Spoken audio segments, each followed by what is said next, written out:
Hey everyone, welcome back to the channel. My name is Riley, and in this video we got kind of a cool different video for you guys. I'm going to be talking about and reviewing an airsoft gun, and I normally don't do this as I'm not really big into airsoft, but this is such a cool gun that I thought I might as well make a quick video. I'm not sure if I'm going to include the shooting footage in this video or a different one, so just know that. And also, if you haven't already, I would really appreciate it if you subscribe to the channel for more videos.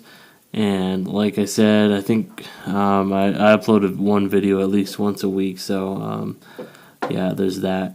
So now there's already a couple people that already did videos explaining each specification and exactly how this pistol is set up, so I'm not going to spend too much time talking about that because you can watch those videos.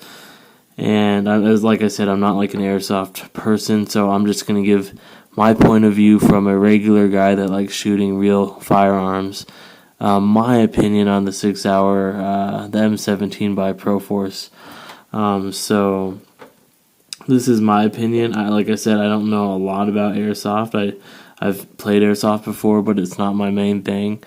And I bought this more of as a training tool, although I am going to start playing CQB games locally and at one of the, one of the indoor arenas around here. But other than that, I'm not a huge airsoft person, but this is a cheap training device, so I'm going to review it real quick. So first of all, as you can notice, it's fairly similar to the actual M17. Let me adjust the camera. If you don't know already, the M17 is the sidearm that the U.S. military chose. Hate it or love it, it's currently what the U.S. military has as their current sidearm that replaced the M9 Beretta. So first thing off the bat is the FDE flat dark earth color is absolutely pretty awesome. I am a huge fan of flat dark earth. And I really like this. I just got done cleaning it. That's why it's all lubricated. So, but yeah, flat dark earth color is cool. And then you get the black controls, mag release, slide release, safety, takedown lever, and everything. So that's really, I really like the color of this gun, and they are making one in black. I'm not sure if it's made by ProForce or who makes it. Like I said, I'm not a big airsoft person, but they do have a black one, I think. So straight off the bat, let me adjust the camera here. Let me go back a little bit so I get a little more wider view of it. So this gun feels really good in the hand. I don't really have big hands, but it's a really nice feeling gun. I definitely get a full grip here on the bottom. And there's a mag extension, extended magazine, or whatever you want to call it. I mean, I guess it's good if you have huge hands, but, you know. But definitely lots of real estate to grip the gun. And so I'm going to show you how I normally grip a gun. And, again, this is for real shooting. This is not for airsoft, but all the techniques and everything that you do when you're actually shooting a real gun apply to airsoft and vice versa. So when I shoot, I usually grip the gun like this, other one like that, and that's my grip for shooting a real firearm, and that's how I shoot this pistol as well. And sometimes it depends on the gun I'm shooting, but sometimes I'll have my finger even farther forward. But normally an average grip is like that, just like that. So. And a lot of people don't realize, but the points of contact when you're gripping a gun, you want to be pushing these two hands together really hard. The thumbs honestly don't really matter, but you need to be squeezing the grip with your two hands together like that. And then, so you have a really solid grip on the gun. So that's my grip. And like I said, it really helps if you practice with the same techniques that you use when shooting real firearms, when you shoot these airsoft guns, because even though they don't have the same recoil and stuff, it still helps a lot. Just because you get that same practice feel. Now, I did purchase. It's empty. I did purchase the one with. This is the one they had, is the CO2 version. They also have a green gas version. Now the CO2 version, from what I know, kicks a little more, has a little more recoil, and shoots a little more hot. This was chronographed at 350 to 370 FPS, brand new. I don't know if it settles down eventually, but it's chronographed around, let's call it 350 FPS. I guess it depends on the CO2 you're using, but the cool thing about this gun, the really cool thing about this gun, is you can use two different kinds of magazines. You can use CO2 magazines or green gas magazines. Green gas will shoot about 30 FPS slower than CO2 magazines. So if you're playing indoor field, there's a 350 FPS limit, make sure that you're shooting with green gas, or somehow modify your gun so it's not shooting above 350, because this was shooting okay, let me rephrase that. This shoots like 390, 400. No, it was shooting like 380, 390 with .2 BBs.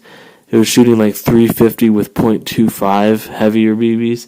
And so I currently use .25 BBs out of this pistol all the time. That's about the heaviest. I would go maybe .28 BBs with this pistol. But if you're using green gas, .25 is probably the heaviest you should go. But I believe most arenas require .2, so you probably will have to use green gas.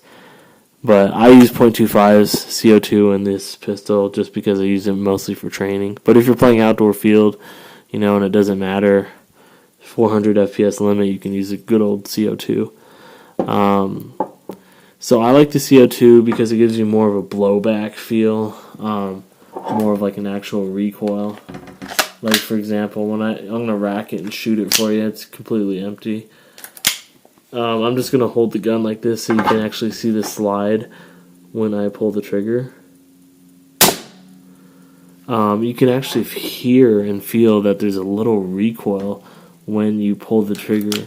Now, it's not like a 9mm, obviously, but it's more like, I would say it has about the same recoil as a .22 long rifle pistol. So that's pretty good. That's a decent amount of recoil. I think it probably has more recoil than a .22 long rifle pistol. So it's really fairly realistic, and with the magazine fully loaded with CO2, it feels pretty dang heavy too as well. So that was redundant. I said 2 as well. Okay, so here's on the top there's a cutout, so eventually when they start making red dot sights, you can take that base plate off and mount your red dot sight. Lots of cool features, Picatinny rail. It's an M17, just like an M17. So it's got all the features that does. So, what was I going to talk about next? The sights and everything are really nice. I like it a lot. It's a little pricey. It's $150. But this gun is actually, it's branded by Sig, like it's made by Sig,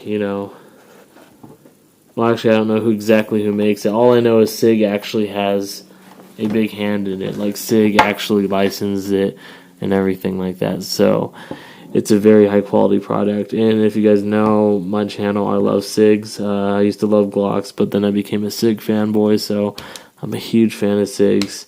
I have a 320 myself, so I just love this platform. It's pretty awesome. Super easy to take down. Really cool feature about this gun. Rack to slide. See that little right below the barrel where the guide rod is? That's how you adjust the hop up. So it's super easy to do that. I want to talk about 2 more things real quick, because this is kind of a general talk overall about Airsoft, not just this gun. But what some people were telling me, what I've noticed is, for gas blowbacks, especially CO2 guns, you need to lubricate them. I tend to lubricate them almost every cartridge. Well, it depends. If If I'm playing with people, I won't do that. But if I'm just out by myself practicing, then every cartridge or every other cartridge, I'll spray some silicone, down there. I'll spray it along the points of contact on the slide in the frame, just because, CO2 doesn't have the same lubricating properties as a green gas pistol. So you definitely want to make sure, if you have the CO2 version of this gun, you need to lubricate it often so you don't... these guns should last a long, long time if you lubricate them often. So just wanted to say that. Silicone's cheap. I bought a huge can of silicone from evic.com. $5. It'll probably last me a couple years. So another cool thing I just want to go over real quick is you got like the logo and everything in all the right spots. Really cool.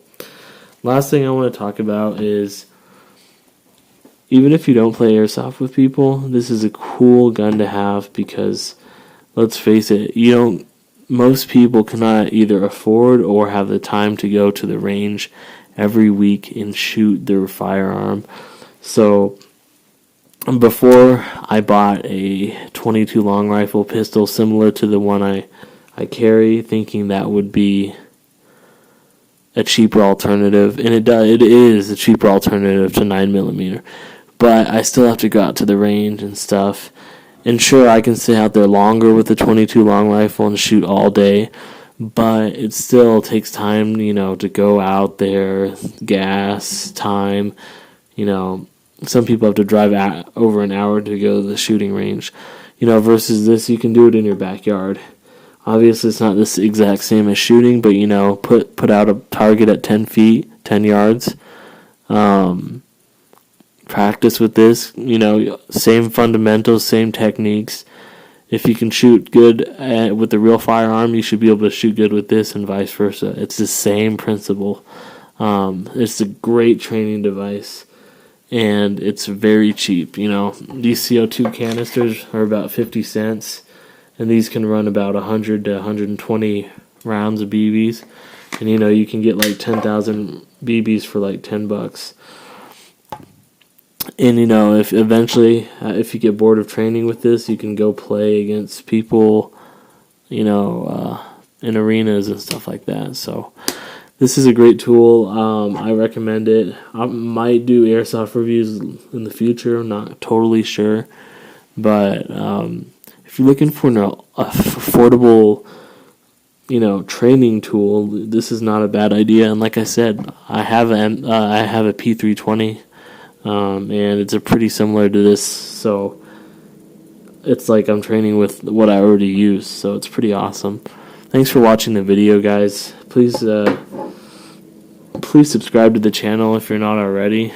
And I do all kinds of videos. Mainly I do firearm videos, but I also am doing a lot of gaming videos. If you're into Call of Duty, subscribe to the channel. Check out my Call of Duty videos. Alright guys, I'll see you next week. Bye.